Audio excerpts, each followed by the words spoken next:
Você vai para o umbral? Muitas vezes, durante a semana, fui perguntado, né? Os companheiros telefonando. Então, nós podemos fazer uma entrada no assunto. Depois eu vou botar um PowerPoint aqui para a gente conversar. O item 274 do Livro dos Espíritos, Kardec perguntou assim: da existência de diferentes ordens de espíritos, resulta para estes alguma hierarquia de poderes? Há entre eles subordinação e autoridade? Os espíritos responderam: muito grande. Os espíritos têm, uns sobre os outros, a autoridade correspondente ao grau de superioridade que haja alcançado. Autoridades que eles exercem por um ascendente moral irresistível. Esse detalhe é importante na nossa conversa de hoje. Aí Kardec volta de novo a perguntar, né? Ele pergunta assim: podem os espíritos inferiores subtrair-se à autoridade dos que lhes são superiores? Aí o espírito respondeu para Kardec assim: eu disse irresistível. Então, por essa resposta, tudo que há na erraticidade, e vocês sabem que na erraticidade só não tem espírito puro, erraticidade é o local onde os espíritos da Terra permanecem, e se há umbral, há uma permissão. Eles estão no lugar próprio. Isso não tem estranheza, não. A gente traz uma noção, talvez, do catolicismo, né, daquela experiência, com todo respeito aos católicos, da ideia do inferno, do céu, aquela ideia que Dante Alighieri nos trouxe, né? Então a pergunta é essa: você vai para o umbral? E como se fosse assim, um local, como se fosse alguma coisa estabelecida, aquele lugar. Perguntaram ao André Luiz, numa entrevista, ele psicografando resposta através do Chico, onde começa o umbral? Ele respondeu: no coração do homem. Então, efetivamente a questão do umbral, ela é sazonada, ela se constitui como psicosfera por causa da ambiência de cada um e está dentro do quadro da hierarquia, dentro do quadro daquela disciplina do plano espiritual. Então, vamos ver isso. Vamos olhar esse negócio, porque para muita gente, eu acho até que nós temos uma visão perversa do umbral. E colocamos nele, nós somos assim, muito duros com o umbral. Alguns até têm medo do umbral. Mas nós vamos ver, através da experiência do livro Ação e Reação, a questão delicada que aconteceu com o Silas. O Silas e o Druso eram pai e filho na última encarnação.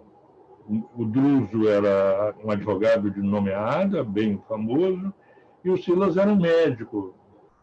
E tudo estava em torno ali de uma infidelidade conjugal fabricada pelo filho, porque o pai, depois que a esposa, a mãe do Silas, desencarnou, o pai resolveu casar de novo com uma moça jovem, da idade dele, e ele, agarrado aos bens materiais, com medo de repartir o que ficasse da herança com aquela, ele engendrou ali aproximou uma pessoa dessa senhora, ela não resistiu à tentação e armou o flagrante.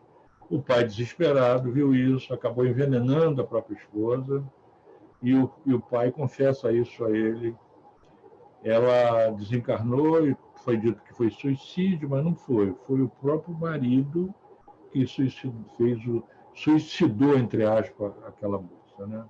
O Silas desencarnou numa situação dramática e os três foram comparecer lá no umbral, na sua situação, né, de identidade, né, porque, na verdade, eles têm essa identidade pesada, então ficaram um tempo lá. Então, o termo umbral, como vocês estão vendo, vem de umbra. Umbra é a parte mais escura das sombras solares, que constitui a região mais central dessas manchas solares. Umbral significa limiar, entrada, soleira da porta. Umbral e trevas na erraticidade são resultado das próprias más paixões.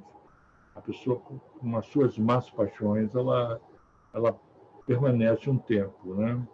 No Livro dos Espíritos, na questão 907, nós vamos vendo lá que o princípio das paixões, sendo natural, é mal em si mesmo.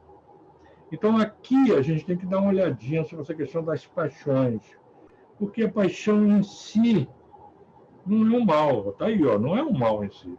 Então, o que foi que aconteceu com essa família? Uma má paixão. O desdobramento do livro Ação e Reação nos mostra homens inteligentes na região do umbral, uma senhora acumulada de culpas, resgatada que ela foi lá pelas entidades. Eu sei que a coisa ficou de tal maneira que o Druso e o seu filho Silas, depois de um longo tempo de aprendizado no plano espiritual, isso é o livro Ação e Reação. André Luiz passou 3 anos lá, fazendo estágio, era uma colônia espiritual incrustada no umbral.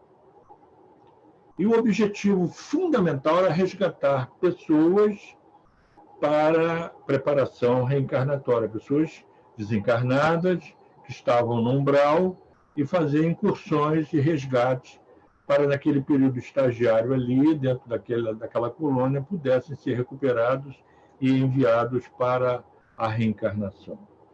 Mas para os dois, para o Druso e o Silas, havia um outro objetivo. É como fala na Gestalt, figura e fundo.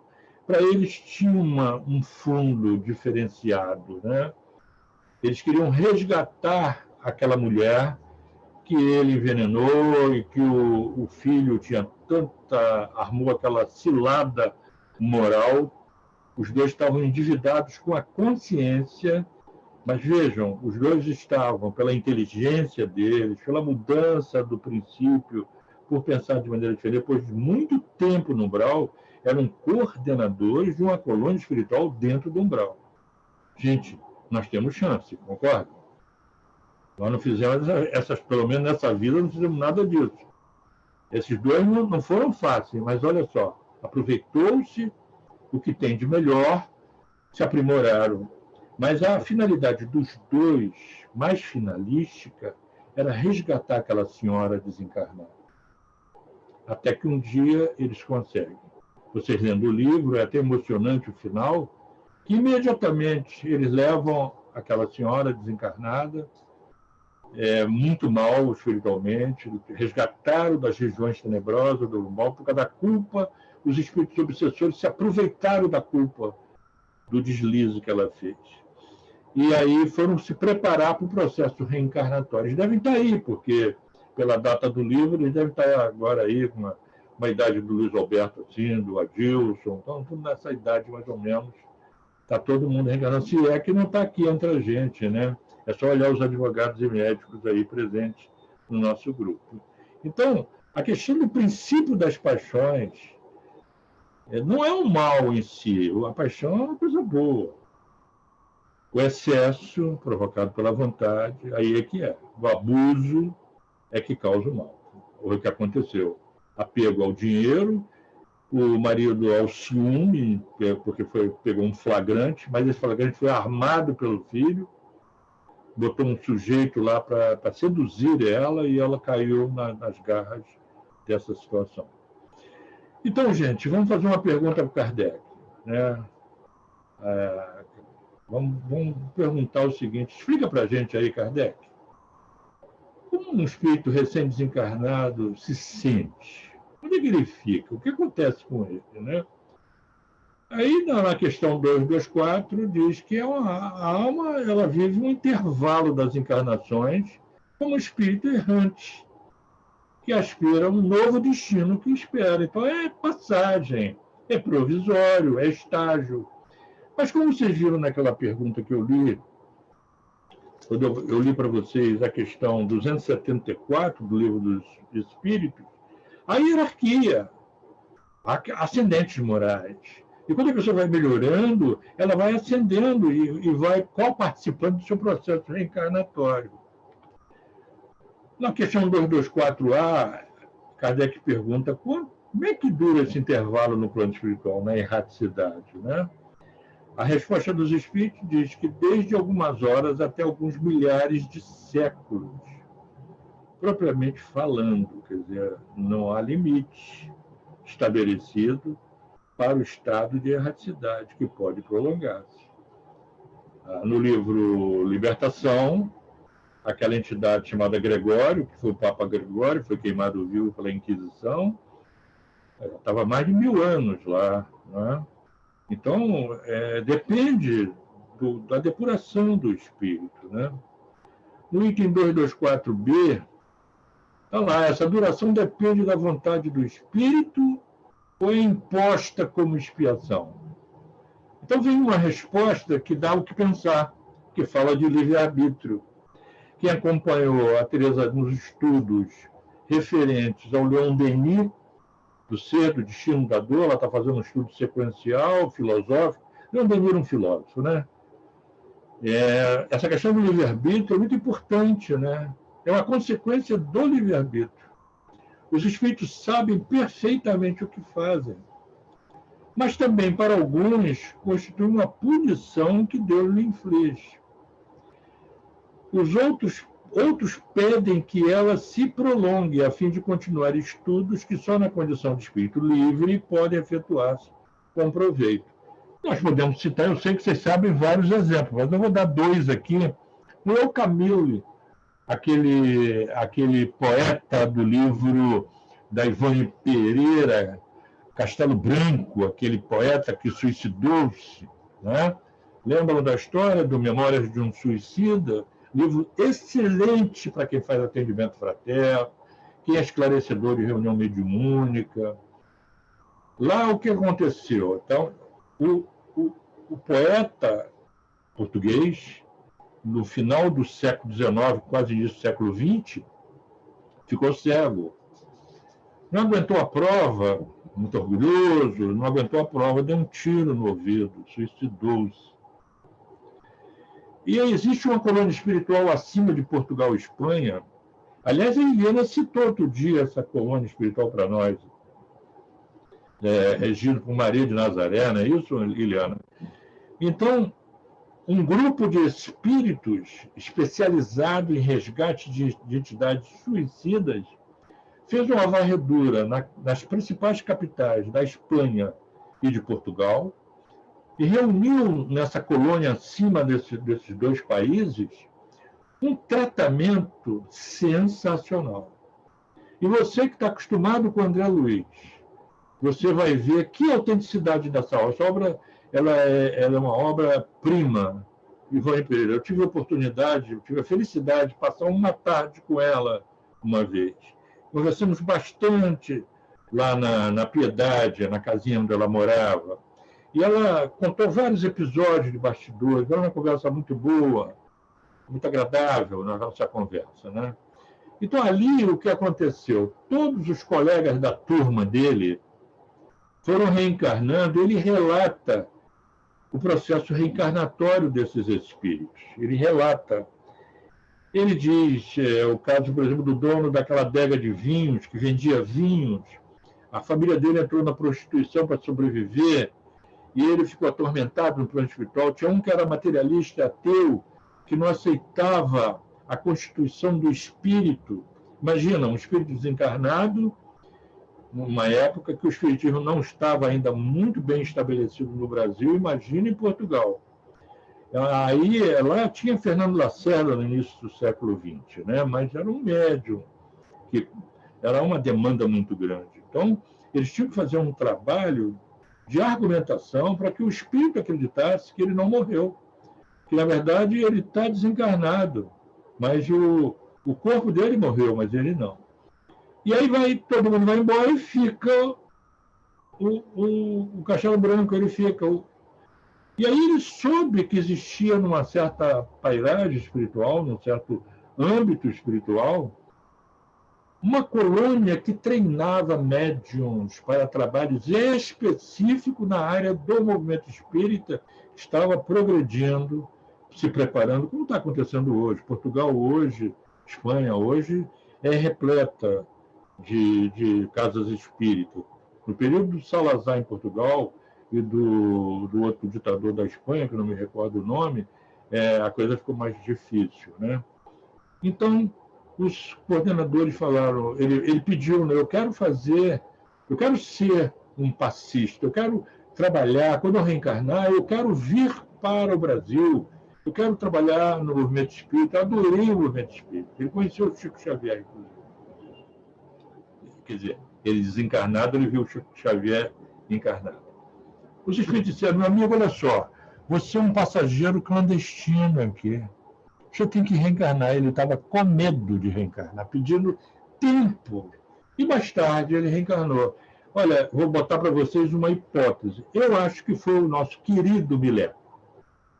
Artista, músico, cego, espírita, fez o CVV, né, aquele tratamento de atendimento por telefone, telecristo, que chamava. Eu tenho desconfiança, eu nunca pude perguntar isso para ninguém, mas eu sempre achei, pela característica da cegueira dele e a mediunidade dele também, atormentada muitas vezes, companheiro velho de guerra, de trabalho de mocidade espírita, né? Então, é uma consequência do livre-arbítrio, tá? E isso eles podem pedir para prolongar o período lá. Na questão 226, Kardec volta a perguntar, poder-se-á dizer que são errantes todos os espíritos que não estão encarnados? Sim, com relação aos que têm de reencarnar. Não são errantes, porém, os espíritos puros, os que chegaram à perfeição. Esses se encontram no seu estado definitivo. Isso é para a gente começar a se acostumar com a ideia de que o plano espiritual é a nossa pátria espiritual, é a nossa pátria. Nós somos espíritos, estamos na Terra. A Terra pode acabar, viu, gente? Mas o espírito não. Voltar à espiritualidade pela via da desencarnação, efetivamente é voltar ao nosso estado de espírito. Então, Kardec coloca um comentário abaixo dessa questão, onde ele vê, vocês estão lendo aí, no tocante às qualidades íntimas, os espíritos são de diferentes ordens. Olha, de novo a questão das ordens, dos graus, pelos quais vão passando sucessivamente, à medida que se purificam, com relação ao estado em que se acham. Podem ser encarnados, ligados a um corpo, errantes, se tiver desencarnado, etc. Ora, eu fico pensando, Iliana, como é que você vai ser no plano espiritual, Iliana? Lá tem hierarquia. Como é que vai ser, o Adilson? Você, como é que vai ser eu, o Washington, o Luiz Alberto, a Ângela Abreu, todos os tarefeiros, a Pérola, o Alberto, todo mundo que trabalha na nossa casa, os companheiros, como é que vai ser o nosso encontro no plano espiritual, né? Nós somos tarefeiros do bem, não é? Talvez até já estivéssemos juntos lá, planejando o trabalho, porque não há obra do acaso, não é? Eu fico cá pensando, agora, naquele tempo, o Washington e o Adilson deveriam ter cabelo na cabeça, tá, gente? Só para poder botar um detalhe aí, porque o perispírito é ideoplástico, tá bom? A Pérola tinha menos cabelos brancos, essas coisas todas no plano espiritual que a gente sabe, né? Agora, na questão 226, nós já vimos que há o comentário, mas tem uma questão, a questão 227, onde Kardec faz outra pergunta, de que modo se instrui os espíritos errantes? Como é que eles se instruem, né? Certo, não fazem do mesmo modo que nós outros, né? Está perguntando. Eles estudam, procuram um meio de elevar-se, veem, observam o que ocorre nos lugares onde vão, ouvem os discursos dos homens doutos e os conselhos dos espíritos mais elevados. E tudo isso lhes incute ideias que antes não tinham. E aí pode acontecer, gente, coisas assim que para nós são coisas que para nós são separadas. Por exemplo, eu me lembro que o Luiz Alberto me revelou uma vez uma passagem muito significativa do Carlos Lacerda. Foi um antigo governador do estado da Guanabara, e nós lidamos bastante com uma pessoa ligada a ele, Carol, não é isso, Luiz Alberto, lá no Ceará Fraterna. Nós trabalhávamos em mesa mediúnica, a Carol, né? E, efetivamente, houve um episódio sensacional que o Luiz Alberto me contou, que foi um recado que o Chico Xavier mandou para a Carol, né? Por quê? Quando a Carol viu o político Carlos Lacerda combatido e combatível, homem de polêmica, não era fácil. Ou você gostava dele ou odiava ele. Muito parecido com o que está acontecendo hoje na política, né? Não muda isso. E a Carol falou, que interessante, não foi assim, Luiz Alberto? Eu nunca tinha visto o meu amigo Carlos sem óculos. Estava lá o cadáver, né? Estava na hora do enterro, velando o corpo, e comentou isso. Mais tarde, quando ela vai a Pedro Leopoldo, se não me engano, ou foi Uberaba, não sei bem, o Chico falou assim, Uberaba, né? O Chico manda um recado para a Carol. Olha, o Carlos passou por aqui e mandou um recado para você, que ele já achou o óculos dele, não é isso? Contando um detalhe significativo de identificação. Isso é muito interessante a gente assinalar, que os espíritos que se reúnem no plano espiritual, as afeições, as simpatias se reúnem, mas as antipatias permanecem, que vai com a gente. Fico cá imaginando como é que ficou a situação dos generais da época política que tivemos no país, e todos aqueles que lhe foram contrários, mas todos ligados no quadro político. Como é que Bezerra de Menezes, que foi um político, deputado federal, conseguia lidar com essa turma toda de partidos diferentes? Porque tudo isso fica provisório, isso tudo passa. A Terra vai evoluindo a despeito dos homens, não é verdade? Então, eles procuram se elevar, né? Na questão 228, olha que interessante. Os espíritos conservam algumas paixões humanas no plano espiritual, e nós vimos lá que paixão não quer dizer que seja uma coisa ruim. Tem más paixões, tem que tomar cuidado com as más paixões. A resposta dos espíritos, então, é com o envoltório, com o invólucro material, os espíritos elevados deixam as paixões mais. Quer dizer, deixa com o corpo, com a sociedade dos encarnados, as suas más paixões. E só guardam o que for bom. Agora, os espíritos inferiores, esses conservam pela identificação, pelo apego, pois, ao contrário, pertenceriam à primeira ordem. Tem uma lógica incrível. Então, vamos aqui pensar junto com vocês, o que seria uma má paixão? Então, vamos pensar assim, o que seria uma má paixão que pudesse ser levada por nós, desencarnados, e que nos prejudicaria no plano espiritual? Não é? Vamos pensar, então, no nosso irmão Jacó, no livro Voltei. Qual era a má paixão que ele tinha? Né? Que apego é esse que ele tinha? Que identificação era essa que ele levou com ele? É uma questão delicada, porque o perispírito dele estava opaco. Então, eu fico cá pensando, o que é isso?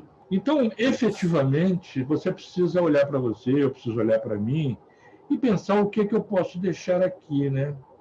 Eu fico pensando uma má paixão que seja uma média no mundo, por exemplo, torcer. É uma má paixão torcer, por exemplo, pelo Vasco da Gama, seria uma má paixão? Os torcedores do Vasco não iriam concordar conosco, né? Seria uma má paixão você ir para o plano espiritual pensando num partido político? Chegando no plano espiritual, o que é isso? Partido político. Se aqui a coisa é efêmera, fico cá pensando também as identificações com a propriedade. Você vê os Silas, no livro Ação e Reação, armou um flagrante para poder tirar do contexto daquele negócio da propriedade, das casas, aquela nova madrasta, aquela senhora que surgiu, porque o pai se casou de novo, e o pai acabou envenenando a senhora, engendrando aí uma consequência tenebrosa em vida ainda. Você imagina, eles levaram muitos anos no umbral, se depurando, se recuperando, e hoje deve estar aí trabalhando. Isso aí é um apego às coisas materiais. Mas tem um outro tipo de apego, que é o apego à imagem moral. Essa questão é uma questão hoje em dia, então, que a imagem é tudo, né? Isso aí está entre aspas, é uma questão delicada, né? Nós temos que pensar bastante aquela série de apegos que vocês viram no autoconhecimento, né? Então, na questão 229, vocês podem ver aí na tela, por que deixando a terra não deixa aí os espíritos, todas as más paixões? Se esse negócio aí é pesado, por que não deixa na terra logo, né? Olha lá. Os espíritos responderam, eu botei até em vermelho, para a gente marcar. Vês nesse mundo pessoas excessivamente invejosas? Imagina que o mal deixam e eles perdem esse defeito? As pessoas invejosas, rancorosas, pessoas que têm cobiça, pisa no pescoço, no trabalho profissional, pisa no pescoço do outro para subir de carreira, fazem coisas, roubam, puxam o tapete, fazem uma série de coisas, fazem crimes. Então, efetivamente, acompanha os que da terra partem, sobretudo os que alimentam paixões bem acentuadas. Uma espécie de atmosfera que os envolve. Essa atmosfera aí que eu quero conversar com vocês. Conservando-lhes o que tem de mal, por não se achar o espírito inteiramente desprendido da matéria. Nenhum de nós é inteiramente desprendido da matéria. Nós temos uma atmosfera. Nós sabemos que o perispírito ele é oriundo do fluido cósmico universal. O teor dos nossos pensamentos, a média dos nossos pensamentos, faz com que a mente... O que é a mente? A mente é um gerador mento-eletromagnético. A energia não se constrói nem se destrói, ela se transforma. Ela se manifesta em comprimento de onda, como Galileu Galilei definiu. Tem comprimento de onda, tem peso específico. Então, dependendo do nível evolutivo do espírito, quanto mais evoluído é o espírito, mais etéreo é o seu perispírito. Porque ele emite pensamentos constantes, nós temos sempre pensamento, não podemos deixar de pensar, que são de média um teor bom, capturando do fluido cósmico aquela, por similitude, aquele fluido menos contaminado pela atmosfera. Ora, a atmosfera que envolve o espírito, perispírito, é um hálito divino. Lá do Pensamento e Vida, o Emmanuel, ele fala uma questão interessante sobre essa questão do... que a gente sabe que Kardec define o perispírito, o fluido cósmico, como hálito divino. E o Emmanuel fala que o amor é o hálito de Deus. Ele é mesclado com o fluido cósmico. Falou o fluido cósmico, falou o hálito, só que isso é contaminado nas atmosferas dos planetas. Então, aí é que está a questão delicada, porque quando a gente desencarna, leva conosco esse hálito. Agora, uma questão, vocês, por exemplo, não estão sentindo o meu hálito, não estão aqui pertinho de mim. É uma pena que a gente não pode fazer um montinho, dar um beijo na glândula pineal, estão vivendo aí essa restrição enorme. Mas, então, você para perceber o hálito tem que estar próximo.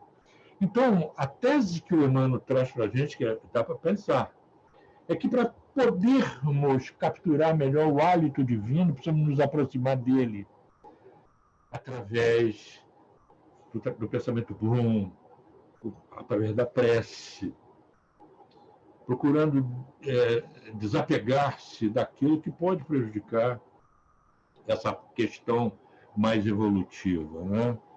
Você veja que na questão 230 do Livro dos Espíritos, Kardec pergunta: na erraticidade o espírito progride?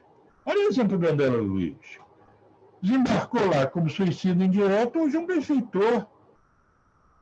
Camilo Castelo Branco, no final do livro, estava dando lição já. Pode melhorar-se muito. Tais seja a vontade e o desejo que tenha de conseguir. Então, nós já vimos dois elementos fundamentais que na Terra também são regentes: a vontade e o desejo. Todavia, é na existência corporal que eles põem em prática as ideias adquiridas. O André Luiz tem que reencarnar, tem que pagar condomínio, pagar imposto de renda até dia 30 de junho, não é isso? Tem que pagar imposto de renda, tem que passar as vicissitudes que a gente passa na Terra, tem que usar um corpo. Por quê? Quando a gente reencarna, gente, há uma equalidade interessante. Porque o nosso filho pode ser mais evoluído do que nós, nosso pai pode ser menos evoluído, nossa companheira, companheiro, podem ser iguais a gente, mas o corpo equaliza.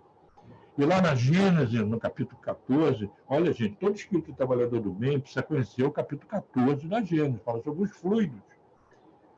O capítulo 14 é fundamental. No item 10, que ele trata sobre o perispírito, ele fala que todos nós temos um corpo igual, seja qual seja o grau evolutivo do espírito. O perispírito é que se torna mais etéreo quanto mais evoluído é o espírito. Mas o corpo biológico é igual. Lá no capítulo 15, no item 65, a Kardec é direto, falando assim: Jesus se utilizou de um corpo de carne. Não precisa de um corpo etéreo. Está lá, está claro, quem quiser ler pode ler lá. E está em acordo com o capítulo 14, o item 10, quando está dito essa questão do campo eletromagnético que se envolve em torno dessa atmosfera que criamos no nosso modo de ser no mundo, né? No item 231, Kardec pergunta: são felizes ou desgraçados os espíritos errantes? Os espíritos respondem mais ou menos, né? Conforme o mérito.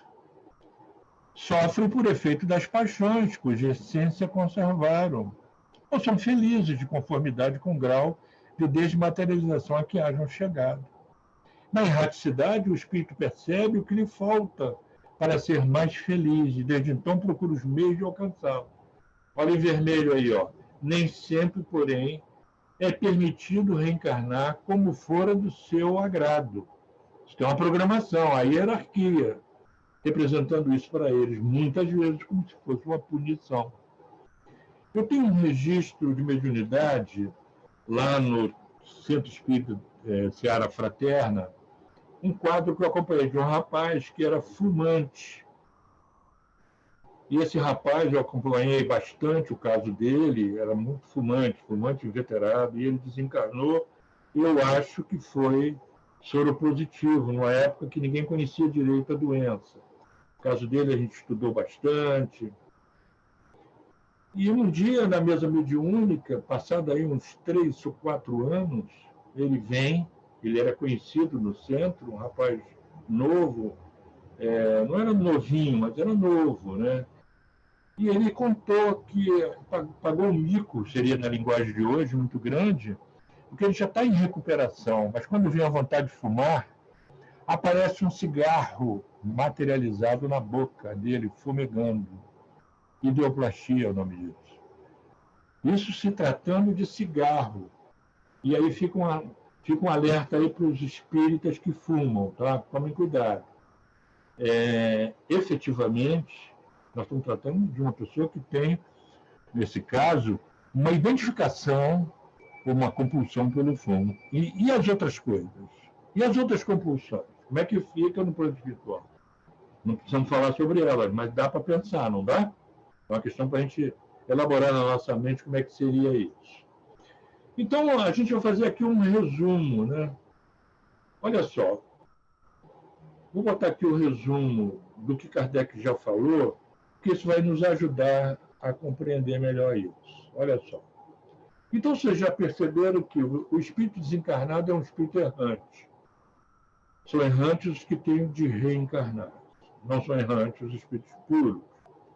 Não há um prazo estabelecido para o espírito permanecer na erraticidade, a purificá-lo das máculas de suas existências precedentes. Terceiro, O tempo lá depende da vontade do espírito e pode ser imposto. Ele pode ter que voltar ou não. É sempre uma consequência do livre-arbítrio. Para alguns, constitui uma punição. Outros pedem mais tempo, a fim de continuar os estudos. Quarto, os espíritos elevados deixam as paixões mais e só guardam as boas paixões. Os inferiores conservam na erraticidade, como fazem na Terra, guardam modos de ser no mundo que não só são prejudiciais à sua evolução, como também a dos outros. Quinto, vês nesse mundo pessoas excessivamente invejosas, imaginas que o mal perde o efeito, né? As pessoas que se alimentaram de paixões bem acentuadas, uma espécie de atmosfera os envolve. Quer dizer, a gente vai com uma atmosfera de tal maneira que a gente não precisa de carteira de identidade no plano espiritual. O perispírito é a identidade, é a nossa identidade. Então, Kardec tem direito de fazer uma pergunta, está lá, ó. Ô espírita, responde aí. É como se ele dissesse assim, está lá a carinha do Kardec lá, você ainda não é um espírito puro. Nós não somos espírito puro, né, gente? Pelo amor de Deus. Logo você vai para a erraticidade quando desencarnar, certo? Vai para a erraticidade, ok? Precisa purificar as máculas e por isso vai levar um tempo para conseguir, não é? A menos que aqui na Terra você já esteja cuidando disso. E está perguntando, olha aí, responde, você está cuidando disso agora, das máculas? Ah, não sabe ainda quais são as máculas, vai descobrir no plano espiritual, vai dar um trabalho danado. Outra coisa que Kardec está pedindo a resposta a gente, só os espíritos desencarnados, considerados inferiores, conservam essas máculas na erraticidade. Isso significa o seguinte, seu filho pode ir para a alta espiritualidade, seu marido, seu cônjuge, sua esposa, seu querido amigo, seu pai, sua mãe, seu avô, sua avó. A mãe do André Luiz estava em alta esfera. Quem é que estava no umbral? O pai do André Luiz, o André Luiz e as duas irmãs. Gente, eu fico pensando nessa família do André Luiz. Não é que ele não fez fofoca, não, gente, mas que família difícil, né? Mas eu não sei se a nossa também não foi assim. Não sei se a gente também não teve a nossa vida na encarnação passada desse jeito. Mas, graças a Deus, tinha lá a mãezinha deles lá que conseguiu movimentar a espiritualidade para ajudar. Só os espíritos encarnados inferiores é que ficam com essas marcas no plano espiritual e guardando aquela atmosfera. Então, essa atmosfera, eu botei essa seta em negro com letra branca para a gente prestar bem atenção, entra em ressonância com o teor vibratório que exala do espírito desencarnado que se compraz viver o mal na erraticidade. Significa com a questão magnética. Se a pessoa tem uma atmosfera pesada aqui, gente, não tem jeito, ela vai. Pode ser filho de Bezerra de Menezes. O pai do Chico Xavier estava lá no umbral, ralando muito. É um dos biólogos que escreve isso. E Chico estava aguardando prudentemente o momento que ele desse uma abertura para resgatá-lo. Por isso que existe casa espírita, por isso que existe atendedor fraterno, por isso que existe o passe, a reunião de desobsessão, para que a pessoa conheça isso. Isso tudo que ele está trazendo é Kardec, para que possa melhorar cada vez mais. Mas existe uma questão delicada contra nós, que a gente precisa tomar cuidado, que é a preguiça para ler, para estudar, para conhecer. Isso é uma questão tão delicada. A espiritualidade maior, quando quer fazer uma pesquisa, é fácil, não precisa do Ibope, graças a Deus. Os espíritos protetores já dão informações, conhecem o psiquismo da gente. Eles verificaram por que os espíritas fracassavam fragorosamente na sua função na vida social, na vida afetiva, na vida profissional, no trabalho da casa espírita. Casa espírita que vão às barras do tribunal, briga de diretores por disputa de patrimônio. É uma vergonha isso, são desserviços. Então, a coisa estava tão séria que eles quiseram saber por que os espíritas, com todo esse manancial, estavam pisando na bola desse jeito. A resposta foi sensacional. Ela é triste, mas é sensacional, porque foi um tapa na cara da gente. Eu me lembro quando eu tomei conhecimento disso, eu fiquei com vergonha. Eu levei para a Mocidade Espírita, era jovem.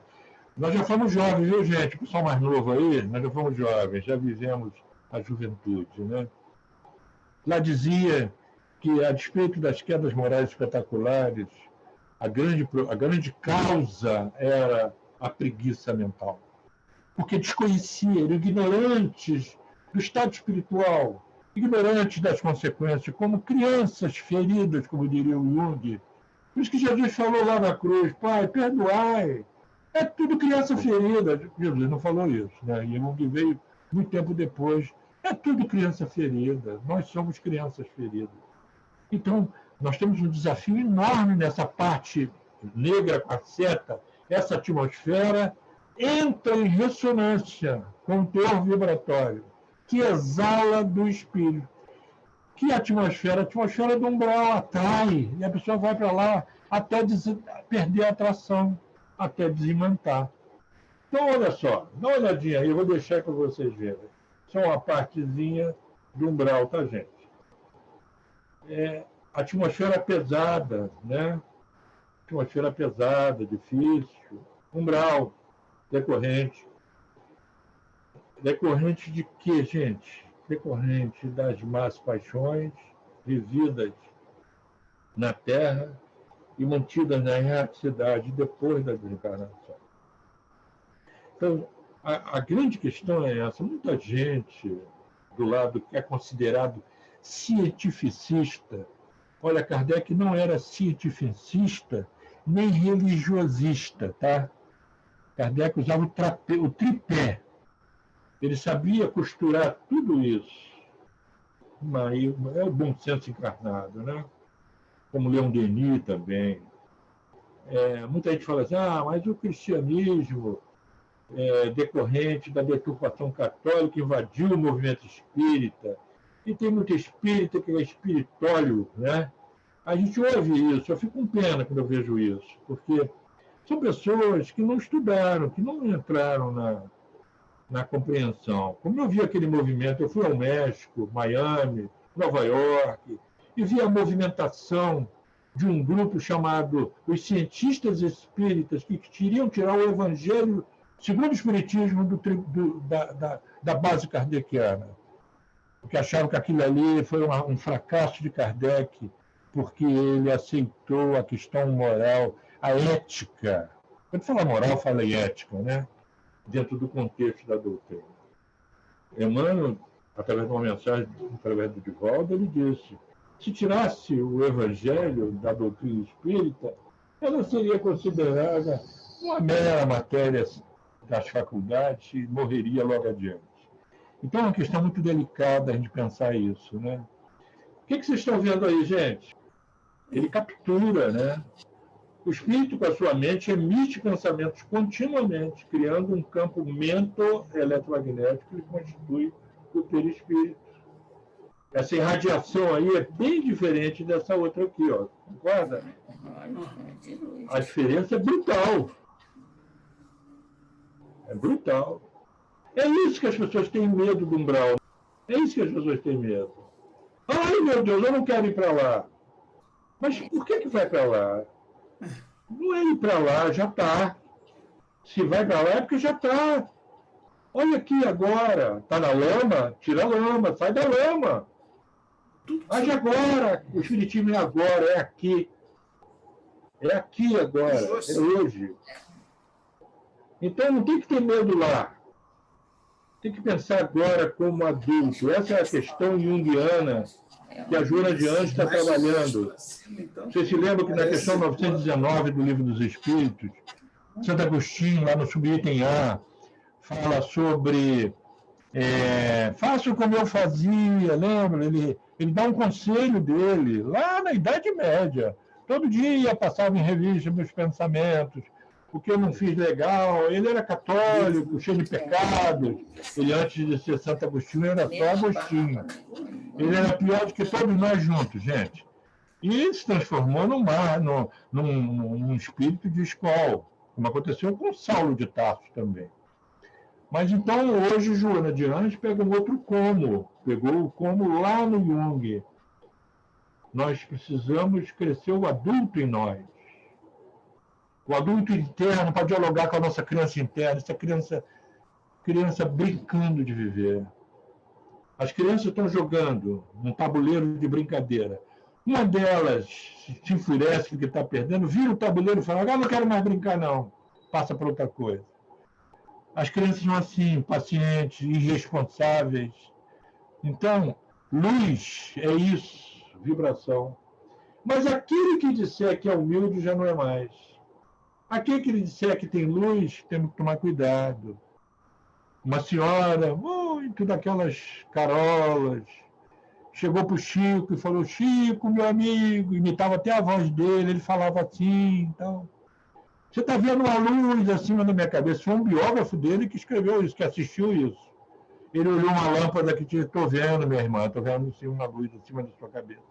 Porque naquela ignorância, ele ia explicar o que para aquela senhora. Então, efetivamente, nós temos aí, eletromagneticamente, mento eletromagnético, nós não temos como fazer um disfarce no plano espiritual. Eu vou avisar as mulheres: olha, sinto muito, não tem cabeleireiro no plano espiritual. Não tem, não dá. Você vai fazer o seu próprio cabelo, ele é bioplástico, vai se apresentar quando você puder. Essa imagem aí. O que é isso aí, gente? Vocês estão vendo lá atrás uma conversa de dois espíritos, tem um halo lá atrás, está vendo um obsessor aqui. Olha, nós temos quase 150, 160 pessoas. Eu sei que falar todo mundo ao mesmo tempo não dá. Mas Jacó. Isso é o Jacó. O Jacó está onde aí, gente? Cadê ele? O Frederico Figueiredo. Né? Ele está do lado do protetor espiritual. Esse luminoso aí, esse aí é um espírita que foi, junto com Leopoldo Machado, que ajudou as mocidades espíritas.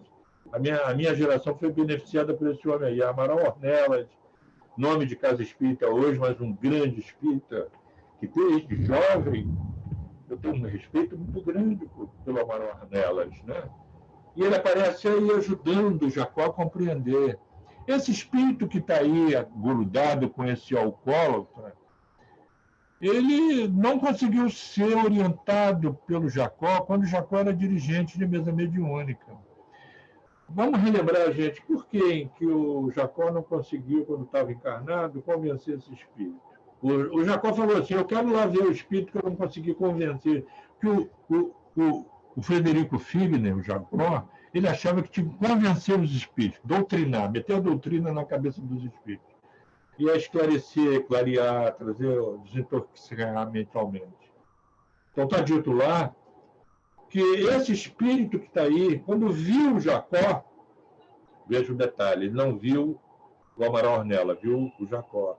Tão opaco que estava o perispírito do Jacó. Falou: Jacó, você está aqui, já passou para o lado de cá? Não sabia, não. Mulher debochado. Cadê a sua luz, Jacó? Pegou ele na moela, gente. Eu pergunto: qual é a sua moela, hein? Prepara a tua moela. A moela aí é uma metáfora que eu estou fazendo. Esse ponto falho aí. Para ele, não ter luz é uma vergonha. Qual é a nossa vergonha? Resolve agora, gente. Resolve enquanto está encarnado. Resolve logo. Não espera chegar lá. Tem alguma questão tua aí pendente? Resolve. O obsessor foi na moela. Foi lá e pegou. O diálogo foi difícil. Se o Amaral Ornella não faz uma intervenção, esse espírito envolvia ele com os fluidos e talvez a coisa fosse ficar assim ruim, né? Desde a Terra, os espíritos encarnados expressam, através da própria vibração perispiritual, o teor vibratório que lhe caracteriza o centro de interesse. Você é uma pessoa muito nervosa, de caráter irritadiço. Os seus parentes sabem que você é uma pessoa que tem um humor instável. Você é uma pessoa que está sempre fazendo chantagem emocional.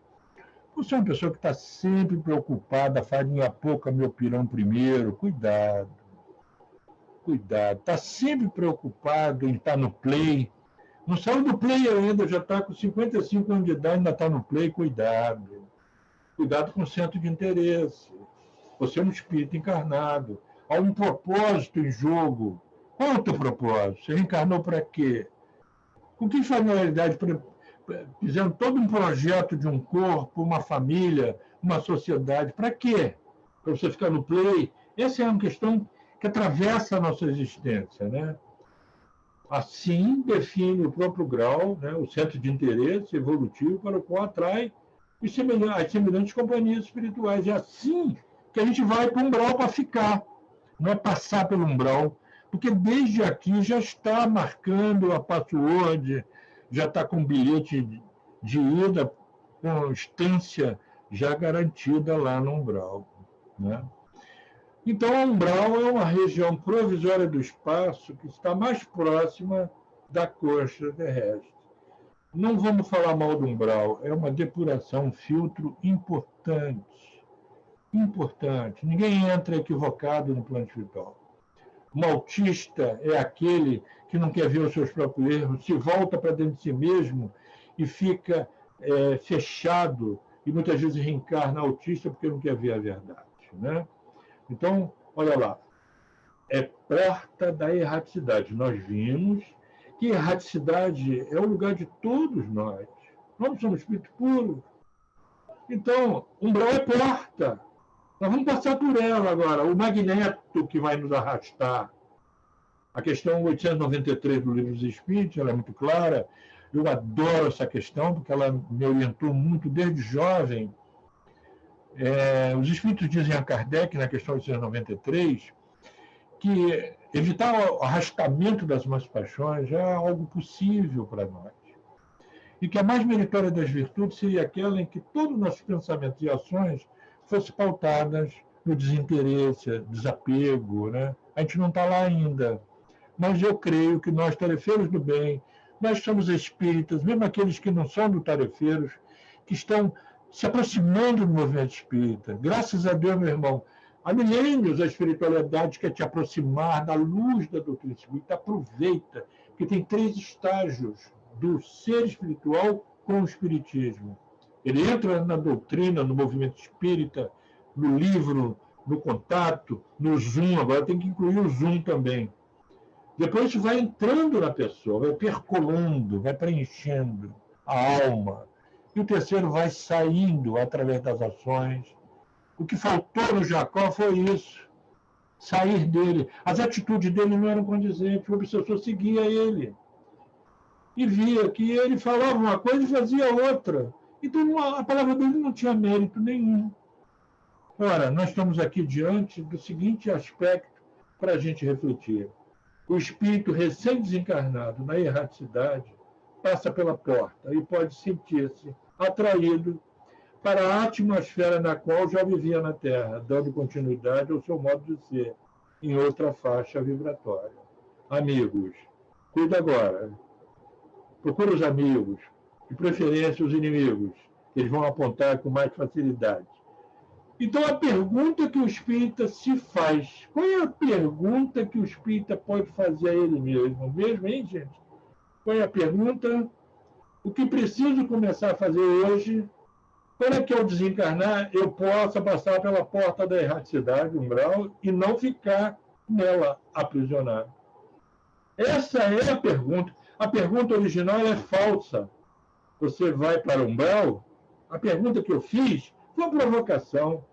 A pergunta original é essa. O que eu preciso começar a fazer hoje, no nível do desapego, na melhoria do meu ser, para que, ao desencarnar, eu possa passar pela porta da erraticidade, que a gente chama de umbral, e não ficar nele aprisionado. Quem não lembra daquela passagem que chegou Bezerra de Menezes a segurar a onda, lá no livro Voltei, que a gente citou, onde Jacó relata, um espírito falou assim: eu cometi um crime, eu não posso estar junto com vocês. Lembram? Ele se sentia arrastado. Lísias explica a André Luiz o que é umbral. Legião compacta de almas irresolutas e ignorantes, que não são suficientemente perversas para serem enviadas às colônias de reparação mais dolorosas. Não vai para treva com T grande, porque tem treva e umbral, gente, tem que tomar cuidado. Tem um umbral leve e um umbral mais pesado. nem bastante nobres para serem conduzidas aos planos de elevação. Umbral representa a fileira dos habitantes, companheiros imediatos dos homens encarnados, que são separados apenas por leis vibratórias. Está muito próximo da crosta, alimentando certos psiquismos voltados para o mal. Lá vivem, agrupam-se os revoltados de toda espécie. Atenção, hein? Você é uma pessoa sempre revoltada, isso é a sua criança ferida. A Ana Teresa, no livro que ela escreveu, que todo mundo conhece, Palavras para a Alma, no capítulo sobre a criança ferida, ela fala das 4 manifestações. Um dia a gente vai conversar aqui, eu estou com um trabalho sobre a criança ferida, eu vou trazer para vocês aqui. Fiz lá no SEMA, no Recreio dos Bandeirantes, na Barra da Tijuca, né? Vou trazer para vocês essas questões da criança ferida, que eu estou falando tanto, que Joana está falando tanto, todos nós estamos batendo nessa tecla. Lá vivem, agrupam-se os revoltados de toda a espécie. O umbral está repleto de desesperados. Desesperados é o que não tem esperança. Por não encontrarem o Senhor à disposição de seus caprichos. Vocês já estão vendo aí os caprichosos, os desesperados, os revoltados, aqueles que são irresolutos e ignorantes. Por não encontrarem o Senhor à disposição dos seus caprichos após a morte do corpo físico, e sentindo que a coroa da vida eterna é a glória intransferível dos que trabalham com o Pai, com a lei de Deus, essas criaturas se revelam e demoram em mesquinhas edificações. Atenção, se você é uma pessoa mesquinha, farinha pouca, Belpirão primeiro, cuidado. É zona de verdugo e zona das vítimas, exploradores e explorados. Está dada a dica aí, está dada a dica. É pelo pensamento que os homens encontram no umbral os companheiros que afinam com as tendências de cada um. Tem gente que tem um obsessor que está esfregando as mãos, torcendo que a pessoa desencarna para ir com eles para o umbral. Toda alma é um imã poderoso, há uma extensa humanidade invisível, quase 3 vezes a população encarnada, 21 bilhões de entidades. É necessário muita coragem, muita renúncia, diz o Lísiades, para ajudar a quem nada compreende do auxílio que se lhe oferece. Então, além de tudo, são pessoas que não aceitam serem ajudadas, são pessoas duras, não aceitam a caridade, pessoas duras de coração. Então está aí um novo desenho para vocês. Ninguém está abandonado, saber que ninguém está abandonado. Você pode se sentir uma pessoa que foi injuriado, você pode se sentir mal, ficar magoado, que é coisa humana, mas não é isso que nós estamos falando. É uma pessoa que está uma vida inteira injuriada, uma vida inteira suscetível, reclamona, na contramão da história, ranzinza, atrapalhando o progresso. O que há? Precisa passar um estágiozinho lá no umbral para depurar isso. Você pode se sentir injustiçado, mas não existe injustiça na lei de Deus. Não existe injustiça na lei de Deus. A misericórdia divina mantém centenas de espíritos do bem atuando constantemente para ajudar os desencarnados a saírem dos seus quadros de ilusão. Espírita, trabalhando do bem, olha aí, está falando com a gente, hein? Sim, você vai ao umbral, sem sombra de dúvida, e não é trocadilho não, tá, gente? Vai para uma colônia espiritual na erraticidade, vai aprender a amar, conforme Jesus ensinou. Sim, você vai lá para ajudar a socorrer os espíritos iludidos quanto à vida imortal e à reencarnação, como ocorre hoje em dia, quando faz atendimento fraterno na casa espírita. O meu sonho se realizou.